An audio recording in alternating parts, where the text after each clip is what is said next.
Usted también debe crecer ¿en qué? En el conocimiento de la palabra de Dios y en amar la ley de Dios. Y si al examinar su corazón usted no se da cuenta o se da cuenta que no le gusta la ley de Dios, mana miskirichinkichu Dios pekajanenta, hinatenja moshakunaiki, todavía no ha sido regenerado. La ley de Dios no está en tu corazón, porque una de las señales del nuevo pacto, ¿cuál es? Lo que hemos visto la semana pasada, yo escribiré mi ley en sus corazones. Pondré mi ley en sus corazones. El nuevo pacto ya no será en tablas externas, sino que la ley misma estará en el corazón para que la persona obedezca a Dios por iniciativa propia. Chaita hawakunay gichis kamkuna. Musiakunay gichis. No hahaway gichis. Kalpa imagina yachachi gichis. Pero hamkuna chaita musiakunay gichis chihajpune sumhuiki Dios pajañachu kasian y chachus may pikasian. Alinchu ojikuna chayna punikana. Mahayaja yanjaya tiempo pasan religioso runa hina tukurunki chaymantaja wañuy pecheramuña pero mano mushiakunkichu may pikastaytapas. Vamos a continuar un poco con la reflexión. Mira, vamos a hacer un breve resumen. Están con su Biblia, ¿cierto? Capítulo 35. Me lo voy a orientar un poquito para tener mejor panorama de todo lo que hemos escuchado. Del verso 1 hasta el verso 3 habla de qué? De la importancia de qué. Y mamanta. Capítulo 35, verso 1 en adelante hasta el verso 3 habla de esto, de trabajar. ¿Cuántos días dice debemos laborar? ¿Hay que punchaime? ¿Yancananches? 6 días. Y un día tienes que descansar. Yo les pregunto, ¿no? ¿Cómo están con eso con ustedes? ¿Cómo están? Si tú vas a aprender este principio, vas a disfrutar de los días de reunión. Vas a descansar un día, pero te vas a desocupar de todo lo que tienes que hacer. Trabajo, estudio, X cosa, un día separado para descansar, para reflexionar en Dios, para alimentarnos de su palabra, para estar en familia, para descansar aún el cuerpo físico. Dios busca no solamente el bienestar espiritual del hombre, sino también lo físico, porque lo espiritual y lo material no se separa, según las Escrituras, siempre es uno. Pero para eso hay que trabajar, ¿cuántos días dice? Sohtapunche. Erik, chaypia kashpancha kusunchis, no hanchis yapayanchis, yankaipi hinayataj, samaipi. Esto no se puede imponer. Solamente es, como les decía, es del interior para afuera tiene que ser. Tú escuchas la ley de Dios, me esfuerzo en enseñarte, en darte los principios, pero tú eres la persona que tiene que captar estos principios y empezar a vivirlo. Cuando empieces a vivirlo, vas a experimentar la gracia de Dios en tu vida. Manacheja, religioso rona hinayam, tukurun kiwañunay kunchigama, ama sainaja kachunch. Luego dice, del verso 35 en adelante, habla, o del verso 4 en adelante, habla de qué. Ahora un poquito fijen en vuestra vista, allí en vuestra Biblia, habla de dar ofrendas. ¿Cierto? ¿Ofrendas para qué? Para el tabernáculo de reunión. Esto está pasando en el desierto, Rick. Y si nos damos cuenta, desde el verso 4 en adelante, hasta el capítulo 38, habla de eso y aparte de la construcción más. Miren, cuando Israel ofrendó, del 4 en adelante, habla de los materiales que Israel tiene que dar para que se levante, ¿no? La construcción para el tabernáculo.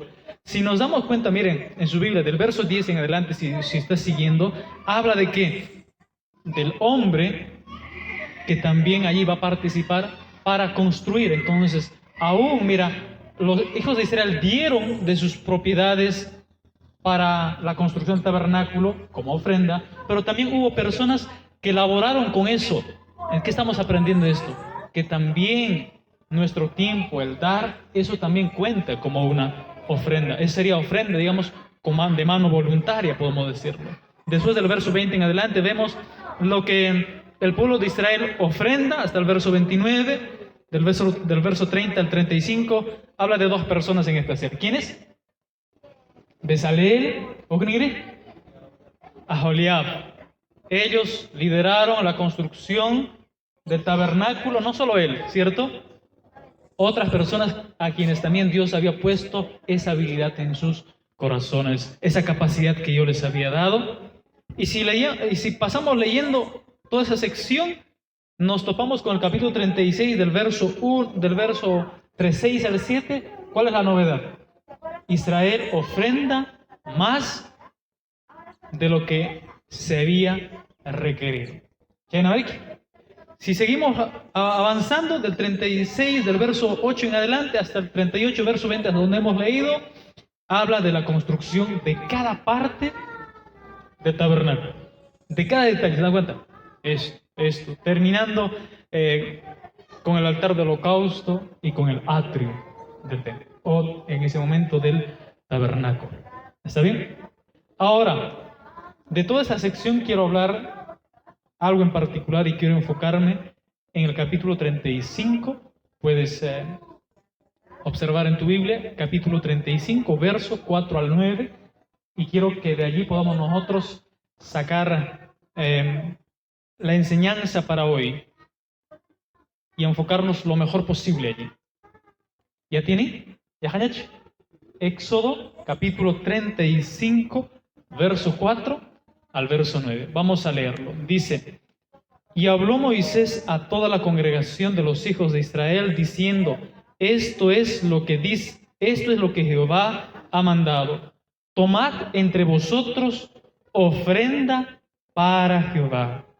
Todo generoso de corazón la traerá a Jehová: oro, plata, bronce, azul, púrpura, carmesí, lino fino, pelo de cabras, pieles de carneros teñidas de rojo, pieles de tejones, madera de acacia, aceite para el alumbrado, especias para el aceite de la unción y para el incienso aromático, y piedras de ónice y piedras de engaste para el efod y para el pectoral.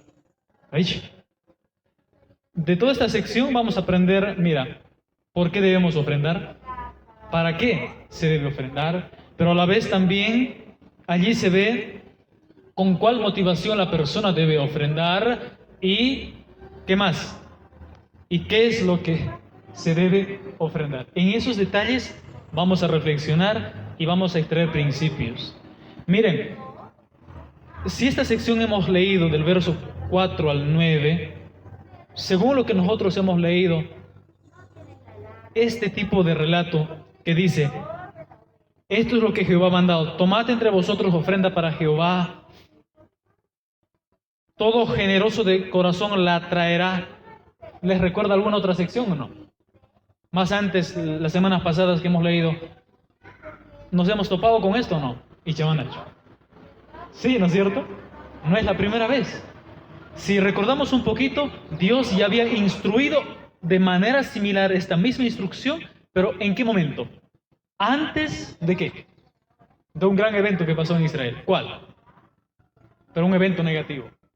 Antes de la construcción del becerro de oro, allí nuestro Dios ya había dicho a Moisés: ustedes van a construir un tabernáculo, ¿cierto? Quiero recordarles un poquito eso. Vayamos al capítulo 25, mira. 10 capítulos, ¿no? Ya hace mucho tiempo parece, ¿no? Mira, pero otra vez Dios vuelve a tocar este asunto con Israel porque ellos desobedecieron, rompieron el pacto con la construcción del becerro de oro. Otra vez Dios entra en pacto con Israel a través de la intercesión de Moisés y otra vez inicia Israel como de cero. Por eso es que este evento se repite. Leamos capítulo 25, verso 1 en adelante, dice de esta manera, para que podamos captar un poco mejor toda esta sección. Dios ya había dicho esto mismo más antes. Jehová habló a Moisés diciendo: di a los hijos de Israel que tomen para mí, otra vez similar, ¿no? Que tomen para mí ofrendas. De todo varón que la diere de su voluntad de corazón tomaréis para mí ofrenda. Esta es la ofrenda que tomaréis, dice Dios: oro, plata, cobre, azul, púrpura, carmesí, lino fino, pelo de cabras, pieles de carneros, pieles de tejones, madera de acacia, aceite para el alumbrado, especias para el aceite de la unción y para el aceite aromático o para el incienso aromático, piedras de ónice y piedras de engaste para el efod y para el pectoral, y harán un santuario para mí, y habitaré en medio de ustedes conforme a todo lo que yo te muestre, el diseño del tabernáculo y el diseño de todos los utensilios, así lo haréis. Muchachos, Dios ninchisha kaitaja rimarirjaña ñaupaj. Kajman de Israelman rimarishan kajayata. ¿Se recuerda, no? Y si nos damos cuenta aquí, mis hermanos, hay mucha similitud. Es casi lo mismo, muy parecido. Vamos a enfocarnos en tres aspectos aquí. Volvamos otra vez a Éxodo 35 y vamos a ir explicando paso a paso. ¿Qué dice allí? Habló Moisés a toda la congregación de los hijos de Israel diciendo: esto es lo que Jehová ha mandado. Tomad entre vosotros ofrenda para Jehová. Allí vemos el por qué Israel tenía que ofrendar. ¿Cuál sería la explicación? Así de sencillo. Y maraigota Israel ofrenda gunata coman cara Dios ninchis kamachis fanray. Castellano y venezolano. ¿Por qué Israel dio ofrendas? Porque Dios lo ordenó. ¿Por qué dice ahí el texto? Tomad entre vosotros ofrenda para Jehová. Tomad ofrendas. Y más decía, sugerencia, no. Es una orden, es un mandato. Muy bien. Y lo mismo dice en la otra sección del capítulo 25. Di a los hijos de Israel que tomen para mí ofrenda de todo varón, etc. Dios ninchis pa kamachicus hanraikon, ofrendata Israel, Josian, Chaik del vernáculo de reunión esja, Ruasja canal. ¿Para qué se tenía que levantar la ofrenda? Y más bajo. Y más bajo. Y más bajo. ¿Para qué? Vamos a pensar un poquito, a ver. A ver, ¿qué dice el verso allí? Tomad entre vosotros ofrenda para Jehová. ¿Para qué debe ser? ¿O para quién son las ofrendas? ¿Para quién? Para Jehová, para Dios. Por eso en otra parte dice, ¿no? Tomaréis ofrenda para mí. Pero si nos ponemos a pensar, ¿qué cosa? ¿Cómo voy a darle ofrenda a Dios? ¿Acaso se lo va a comer la ofrenda? Podemos decir, ¿no? Las ofrendas van a ser para beneficio de Él, es la pregunta natural, ¿no? Por ejemplo, si nosotros necesitamos vestido, si compramos o nos llega vestido, es para que nos cubramos, nos vistamos, ¿o no? Es para beneficio nuestro. Pero ofrendas dadas para Dios, ¿será para beneficio de Él o para quién? Es más para beneficio de la persona de Israel que va a dar que de Dios que va a recibir.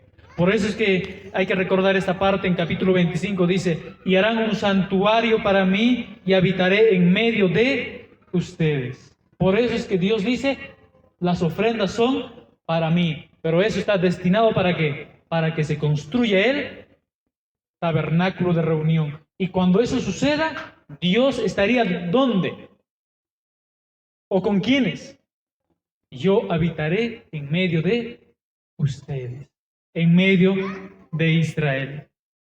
Bien, y quiero aclarar algún detalle aquí, podemos preguntarnos, mira. Y quiero enfatizar esto, mira. Cuando nosotros estamos leyendo esto, Israel está construyendo el tabernáculo de reunión. ¿Ya? Por lo menos tiene tres partes el tabernáculo. ¿Cuáles? El primero, ¿cuál sería? El lugar, depende, si venimos de abajo, ya, a ver, ¿de cuál las van a recordar primero? A ver, ¿cuál es el primer lugar, digamos, en vuestra mente? ¿Ya? ¿Jampari? Ya, vamos por atrás, ya. Vamos a empezar por el atrio, digamos, el patio, ¿no? Ya vamos a pensar que Leonardo para allá es el atrio, ¿ya? Después de Leonardo hasta donde está Daniel, ¿cómo se llama ese espacio? Lugar santo. Y de Daniel hasta nuestro hermano Wilson, ¿qué sección sería? Pensando en el tabernáculo. El lugar santísimo. Tenía esas tres secciones importantes: el lugar santísimo, el lugar santo y el atrio, el patio. Bien, esto es en el desierto, si nos estamos dando cuenta. Cuando pasan los años, cuando Israel se consolida como nación, ¿cuál es el primer rey de Israel? Cuando ya Israel está consolidándose, para recordar, Pita. ¿Quién fue el primer rey de Israel? Saúl. ¿No? Después, ¿quién le sucede? David. ¿A David después? Salomón. Y con Salomón se construye el tabernáculo, y eso se convierte en lo que hoy conocemos, o lo que se conocía en aquel tiempo también como el templo de Jerusalén. O sea, ya en un lugar fijo y algo movible, ya no una carpa como se estaba construyendo en el desierto, que estaba tantos años así, que se podía armar, que se podía desarmar, pero cuando con Salomón se construye esto, ya queda un edificio permanente, con la misma estructura, con la misma función que todo se tenía que desarrollar. ¿Está bien? Ese templo, que luego va a ser llamado templo, en los días de Cristo Jesús estaba en pie, estaba funcionando. Por eso es que cuando tú y yo leemos los evangelios encontramos lo siguiente. Quiero que me acompañes a Lucas, capítulo 19. Vayamos a ver, enfoquémonos un poquito. Y vamos a ver a Jesús, que Él está en el templo. Vamos a darnos cuenta. Capítulo 19, verso 47 y 48. Lucas 19, 47 y 48. Ejemplo, dice: y Jesús enseñaba cada día en el templo, pero los principales sacerdotes, los escribas y los principales del pueblo procuraban matarle. Y no hallaban nada que pudieran hacerle contra él, porque todo el pueblo estaba suspenso oyéndole. O como dice la PDT, todo el pueblo estaba pendiente de lo que Jesús decía. Jesús enseñaba todos los días en las áreas del templo. Estamos hablando, ¿cierto?, del templo. Ahora nos podemos preguntar, oiga, ¿y qué de las iglesias? Podemos decir, ¿no? Porque la costumbre popular es decir que cuando una persona se reúne, tenemos un local de reunión, a eso comúnmente se le llama templo. ¿Por qué? Vamos a entender eso. También quiero que me acompañes y me ayudes a ver, por favor, capítulo 4 del mismo Evangelio de Lucas, verso 16 y verso 17. Retrocede un poquito los primeros capítulos. Lucas capítulo 4, verso 16 al 17, dice de esta manera: vino Jesús a Nazaret, donde había sido criado. Ya eso es cuando era joven adulto, diríamos, ¿no es cierto? Y está empezando su ministerio. Eso podemos darnos cuenta. Jesús, como de 30 años, dice que empezó su ministerio. Bueno, esa es la idea. Que Jesús regresó donde se había criado y en el día de reposo entró, ¿dice dónde? Entró a la sinagoga conforme a su costumbre, o sea, ya era natural, normal hacer eso, y se levantó ¿a qué? A leer. Y se le dio el libro del profeta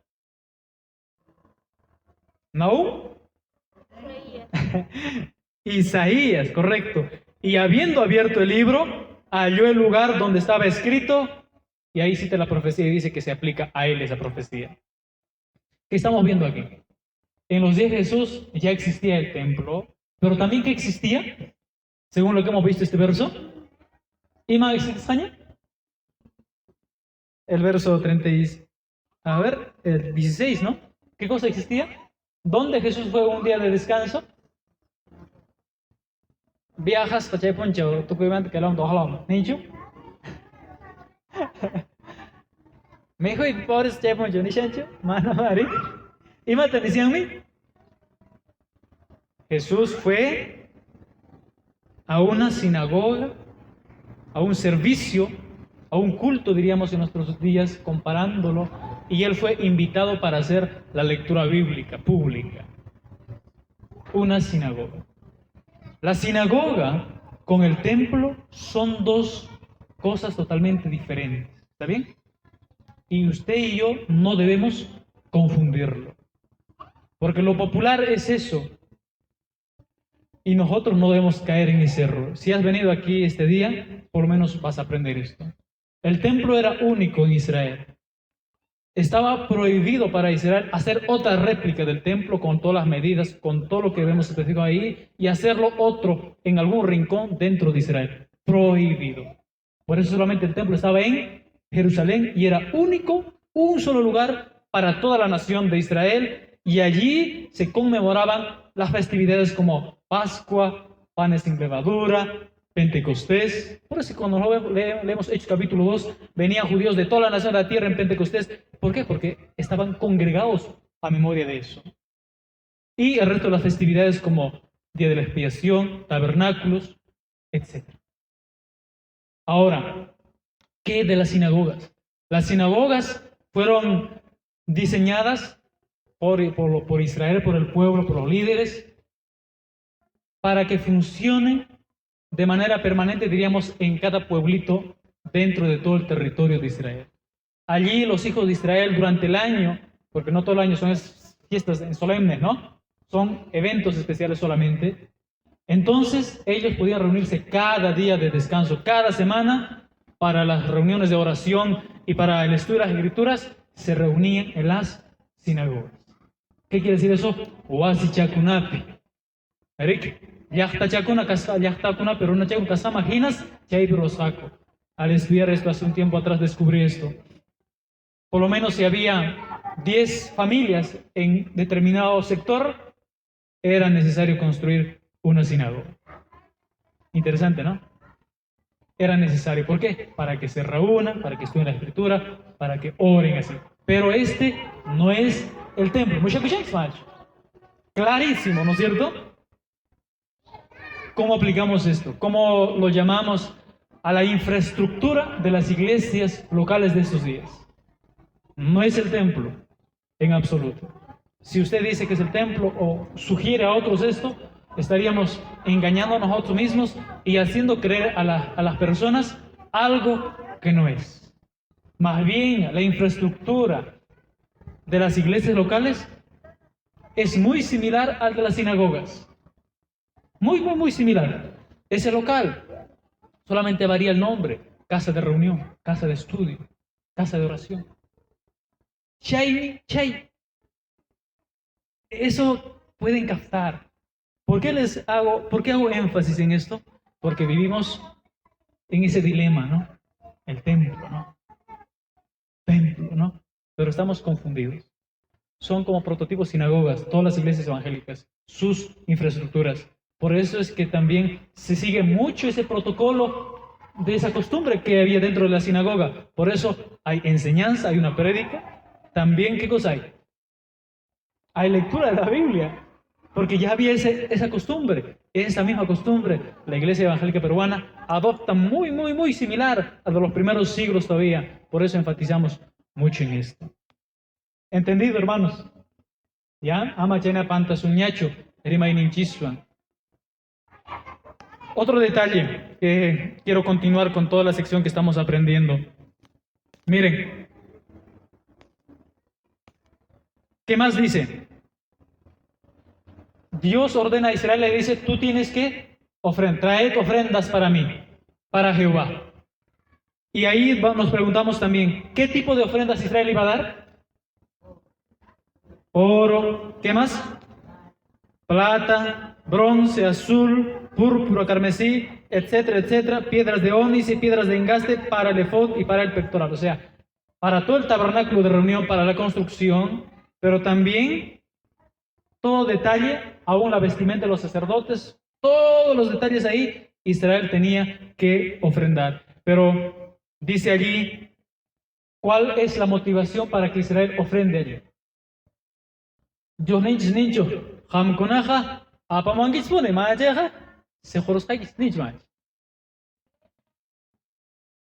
Sí, pero sabes, ni más. Maric. Si no traes, te voy a excomulgar. Dice de esa manera. Manamá. ¿Qué dice? A ver. Acompáñenos a ver con el texto. Tomad entre vosotros ofrenda para Jehová. ¿Qué más dice? Otra vez, a ver. Tomad ofrenda de vosotros para Jehová. Todo generoso de corazón la traerá a Jehová. Dice, todo generoso de corazón traerá a Jehová. Dios había rescatado a Israel de Egipto, lo sacó con mano poderosa. En el desierto ha hecho muchos milagros. Pero aún así, para la construcción del tabernáculo, mira, yo les he dado de antes. Ustedes siempre den. Así dice. Aún Él da esa orden para que habite en medio de ellos, pero el propósito o la motivación es voluntaria para con el pueblo. Dios le dice, tú tienes que dar de un corazón generoso, como dice en los capítulos anteriores, dice, di a los hijos de Israel que traigan ofrenda para mí, de todo varón que la diere de su voluntad, de su corazón la tomaréis ofrenda para mí. Si no, no es acepto. Dios pudo obligar, pero Dios no hace eso. Ustedes tienen que saber también eso. Dios nos ha regalado una capacidad a cada uno de nosotros en el Edén cuando Dios construyó o hizo al hombre, formó al hombre. ¿Cuál es? Es la voluntad de decisión. Por eso es que Dios le dijo a Adán y Eva, si comes de este árbol del fruto del bien y del mal, guañón. Pero si no, vas a vivir. Yo he preparado todo, te he dado todo, pero yo te doy a elegir. Es lo mismo que aquí está pasando con Israel. Aquí Israel usa adecuadamente esa capacidad que Dios le ha dado, ¿o no? O como Adán y Eva rechazan. Aquí vemos a un Israel diferente, que la capacidad que Dios le ha dado, reflexiona a Israel y ¿qué hace? De corazón voluntario entrega ofrendas voluntarias. ¿A quién? A nuestro Dios para construir el tabernáculo de reunión. Y así debe ser, mis hermanos, para con cada uno de nosotros. Hay una idea, hay una propuesta, pero nunca nos debemos obligar. ¿Está bien? Tampoco yo puedo obligarles a ustedes. Las personas deben dar sus ofrendas según su comunión para con el Señor, según esa conciencia que tienen. Y si tú tienes una conciencia clara de quién es Dios y para qué te llamó, vas a entender que tu dádiva tiene que ser necesaria, porque estás conectado con Dios, sabes que estás en comunión con Él y sabes para qué. No tiene que haber algo externo en ti. La instrucción está aquí, pero Dios demanda de todo corazón voluntario, traeréis ofrenda para mí. No jakai pita por ellos paniga, ni gana cosonches. Ofrenda con ata jona cospa no hanches. Ima son Juan Joshanches. Ima yuyaywan Josianches. Erik. Rona jawanampaj, rona jawananchispa. Ima paj. Chaychagonata yuyay mana conanches. Ason no jospa conanches. Dios ta mushayukuspa, munaininta, huyakuyninta, no hanchispa, chay monaywan agradecimiento no hanches, jonanches, ason peiguna. Si nosotros no ofrendamos, hay que preguntarnos cómo está nuestro corazón, cómo está nuestra comunión con Dios. No es tratar de aparentar piedad para otros, ¿se ha dado cuenta? Es todo lo contrario. Quiero enfatizar un poco más.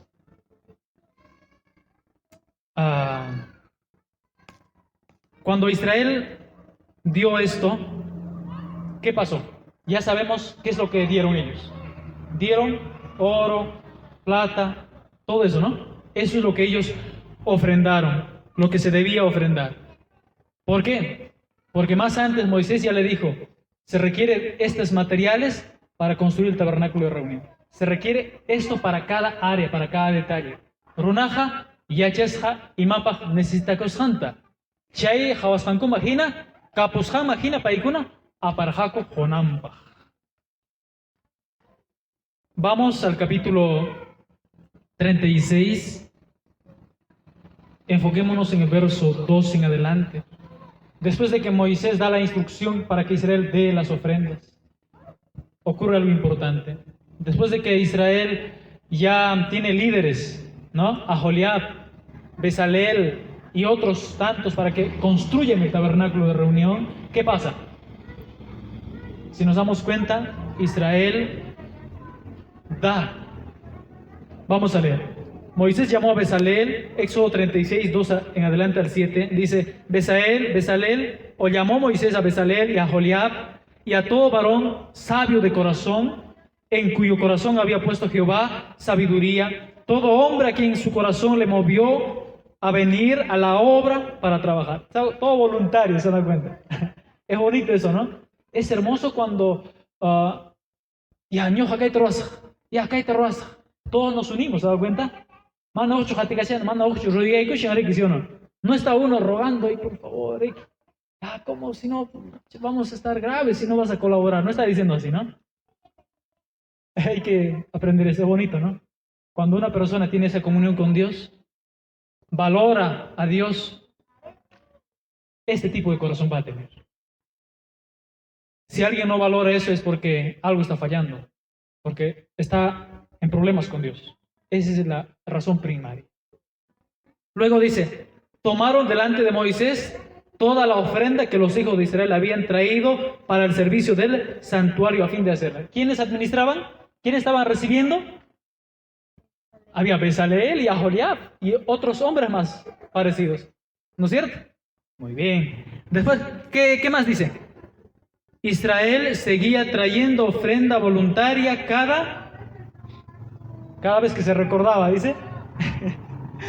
Cada vez que se le venía a mente, dice.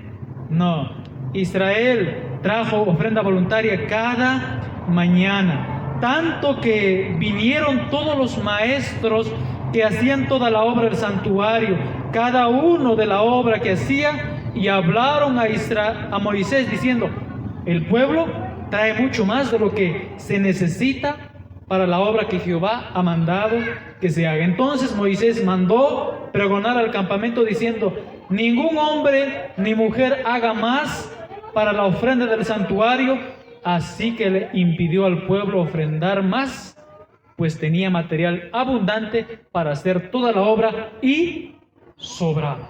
Y el pueblo tuvo una conciencia adecuada de Dios, comprendió el propósito para el cual se requería esto y voluntariamente de su corazón ellos ofrendaron para cada detalle requerido en el templo o para el tabernáculo de reunión y aún mucho más de lo que se había requerido. Esto es lo que ustedes pueden notar, ¿no? ¿Por qué Israel ofrendó? Porque Dios lo demandó, Dios lo ordenó. ¿Para qué? Para Jehová. Pero cuando dice para Dios, se refiere para construir el tabernáculo de reunión con el propósito de que Dios habite en medio de los hijos de Israel. ¿Con cuál motivación Israel debía ofrendar? ¿Recuerdan? La motivación tenía que venir de cada corazón, con corazón voluntario, con corazón, como dice la NTV que hemos leído hoy, hemos escuchado, de corazón generoso, ¿cierto? ¿Qué debían ofrendar? Todos los materiales que han visto, ¿cierto? Para terminar la enseñanza de hoy, quiero sacar algunos principios para que usted y yo podamos tenerlos presentes. Voy de esta manera. El templo en Jerusalén no existe ya más de 2000 años. ¿Ya? Fue destruido en el año 70 después de Cristo porque él mismo lo había profetizado de esta manera. La construcción del templo, la construcción del santuario en el desierto, ¿fue un evento continuo por toda la vida o solamente un evento único? Fue un evento único e irrepetible. ¿Se han dado cuenta? Cuando construyó el tabernáculo, nomás después pidieron más ofrendas. Cuando se construyó el templo, para eso, David, similar a este anuncio, también recolectó ofrendas de Israel para que construyan el templo, hecho por Salomón después. Y después, nunca más. Hasta que el templo fue averiado, digamos, parte destruido, quemado por imperios externos a Israel. Y cuando eso pasa, en los días de Esdras, en los días de Nehemías, en los días del profeta Ageo, en los días del gobernador Zorobabel, el templo se reconstruye otra vez por medio de ellos, y allí también el pueblo participa para reparar el templo en aquel momento. Y así fue. Pero después del año 70 hasta la actualidad, Manam Cancho, el templo en Israel. ¿Se dan cuenta? Pero las sinagogas ya existían en los días de Jesús, y esos fueron hechos ¿por quiénes? Por los miembros de esa comunidad al cual ellos pertenecían. También de manera voluntaria. Ellos no estaban haciendo otro templo, simplemente eran lugares de reunión en cada pueblito. Similar a ello también nosotros, otra vez recordándole, ¿no? No llamemos templo a lo que no es templo. ¿Ya? ¿Está bien? ¿Ya? Sí, está aquí. Quiero recargarlo una y otra vez, para que no tengamos una idea diferente de algo que la Biblia no enseña.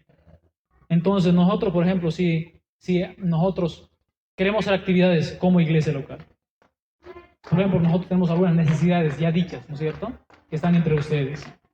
Entonces tenemos que hacerlo entendiendo adecuadamente. Esto no es el templo. Lo que se va a juntar o lo que vamos a hacer algo no es para construir el templo. No, aman Jaina Churik. Les digo esto para qué, para que ustedes cuando den algo no lo den con una motivación equivocada. No podemos engañarlos. Mana no engañen Churik, porque si yo les diría hay que dar para el templo, entonces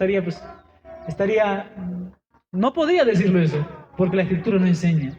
Entonces más bien es para un propósito común como las sinagogas. Un lugar donde podamos reunirnos bajo ese propósito. Los que tienen compromiso, los que forman parte de nosotros, podemos unirnos, y hay que trabajar de esa manera, con ese mismo compromiso que Israel tuvo para ofrendar. Así también nosotros tengámoslo para esta casa de reunión, para esta casa de oración. ¿Se da cuenta? Entonces la motivación está allí también para contigo. De esa manera tienes que entenderlo. Las ofrendas tenían que ser voluntarias, de todo generoso corazón, y lo mismo también nosotros, como iglesia y cualquier otra iglesia, tiene necesidades X, ¿no? Los que tienen infraestructura para mantenimiento y para todas las obras que se tienen que realizar allí, ¿cómo se sostiene eso? Es a través de las ofrendas voluntarias de sus miembros, de los que forman parte de una iglesia local. Si alguien forma parte de una iglesia local, su compromiso, su corazón está allí para poder dar y construir.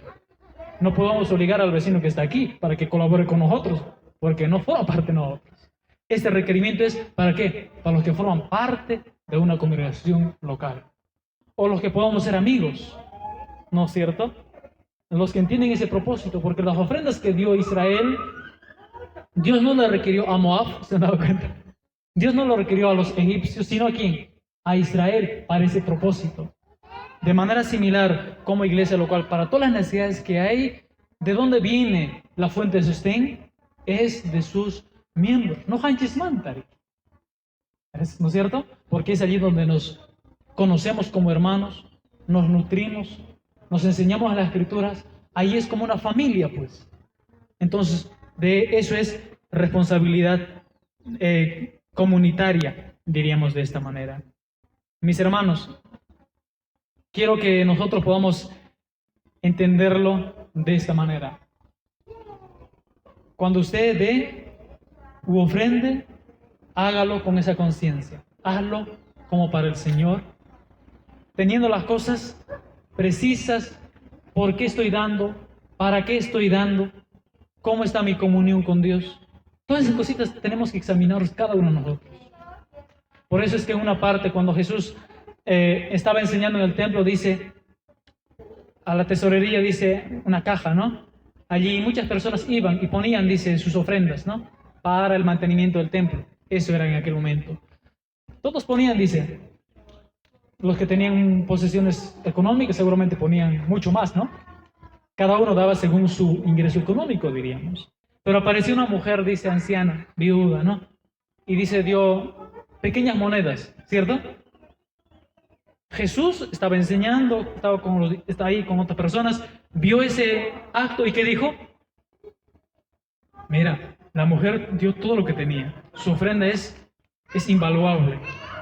El resto da de lo que le sobra, dice, ¿no? ¿Y a quién alaba Cristo? A esa mujer. Porque no es el monto que nosotros damos lo que importa, sino la disposición con la cual usted y yo damos. Cada uno de nosotros tenemos un ingreso económico diferente. Tu tiempo también tienes diferente. Tu mano de obra, diríamos, tu tiempo, tu voluntad, todo se cuenta como ofrenda. Se ha dado cuenta cuando veíamos un poco, no solamente es dar cosas materiales, sino es aún la mano de obra, es el tiempo, todo lo designado. Pero, ¿cómo damos? ¿Con qué corazón damos? Usted puede preguntarse también. Ima son Juan Joni. Dios Juan Yuaini Paiwan Kas Hangraikuchu y Chachu Suruna Hawanam. Pai Halin Sumak Horusai ya. Aruna Yachanampa Jos Halin Chaikama. Motivación incorrecta. Ananías y Zafira hicieron eso. ¿Cómo acabaron? Muertos. ¿Se ha dado cuenta? Dios, hermanos, dispone de esa manera. Yo les comparto esta enseñanza para que tengamos esa conciencia, cada uno de los que estamos presentes aquí. Nos ponemos de pie.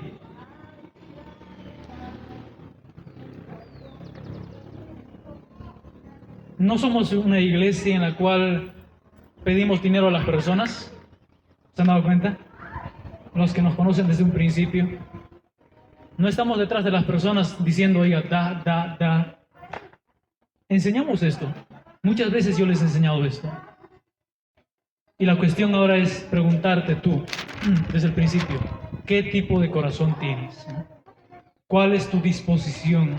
¿Tienes un corazón generoso? Eso es lo que tienes que preguntarte, ¿no? Y según ese corazón va a ser tu dádiva. Nunca hemos pedido más por estas razones. Y no puedo yo hacer otra cosa. Entonces, esto ahora pende para con usted, ¿no? Para que usted tenga esa conciencia. Y yo recuerdo, ¿no? Con las reuniones que tenemos arriba, en los lugares, cuando estamos haciendo culto, terminamos, y muchos de ustedes, algunos, me han dicho, ¿no? Hermano, ¿y la ofrenda? Me han dicho, ¿no? Y yo recuerdo mucho, ¿no? He traído la ofrenda, hermano, vamos a recoger. ¿Dónde? ¿O cómo lo hacemos? Y nos ponemos de acuerdo y ya, vamos a juntar. ¿Qué estoy viendo allí? La persona viene con la disposición de querer dar. No porque yo estoy obligando, sino porque ha desarrollado una conciencia clara para con Dios, en qué condición está, y nace de un corazón generoso y sincero, agradecido para con Dios. Esta es mi ofrenda. Es lo que traje. ¿Se da cuenta? Ese tipo de corazón tenemos que desarrollarlo. Amén, hermanos. Y Dios va a bendecir tu vida si tienes esa conciencia y con esa motivación adecuada lo das. Dios te bendice y también bendice el uso de esa ofrenda. Amén. Que sea así, hermanos, de todo corazón voluntario. Si lo haces para servir, para enseñar, dar tu tiempo, para hacer toda actividad que tenemos como iglesia local, no solamente el asunto económico, sino toda detalle, porque hay un trabajo que estamos haciendo como iglesia local que se requiere tiempo, que se requiere dinero, que se requiere horas, mucho, ¿no? Pero todo tiene que ser nacido de corazón. Y eso es lo que usted y yo, cada uno de nosotros tenemos que desarrollar. Si usted ve problemas en su corazón y no tiene esa motivación adecuada, arregle las cuentas con nuestro Dios, ¿no? Póngase a pensar en eso y Dios te va a bendecir. Vamos a orar, ¿ya? Vamos a orar. Señor y Dios nuestro, el Dios de Abraham, de Isaac, de Jacob, Dios de Israel, Señor y Creador nuestro. Te llamamos nuestro Dios porque tú te has acercado a nosotros y nos has hecho conocer tu palabra. Has derramado de tu Espíritu, Señor, en nuestras vidas. Has quitado el velo de nosotros, Señor, para ver tu luz y amarte, Señor, y empezar a seguir tus pasos. Dios mío, aquí están mis hermanos, he impartido tu palabra. Te pido, Padre, en nombre de Jesús, que puedas enseñarles a que mis hermanos aquí se comprometan contigo mucho más, puedan tener esa conciencia continua en sus vidas y dirigir su vida constantemente de esa manera, Señor, tanto en su trabajo y aún como congregación como iglesia aquí cuando nos reunimos. Bendice cada vida, Señor. A los que tienen corazón duro, Señor, dales un corazón de carne. Si hay corazón rebelde, Señor, dale un corazón manso y humilde para que puedan ser bondadosos, Señor, delante de ti. Si hay un corazón duro, Señor, que necesita ser regenerado, tu obra, Señor, con tu espíritu, esa salvación y ese nuevo pacto en el corazón que lo requiera así. Bendice, Señor, a las personas que están presentes aquí. Gracias por escuchar. Gracias, Señor, por permitirme también compartir tu palabra a ellos. Bendícelos. En nombre de Jesús. Amén.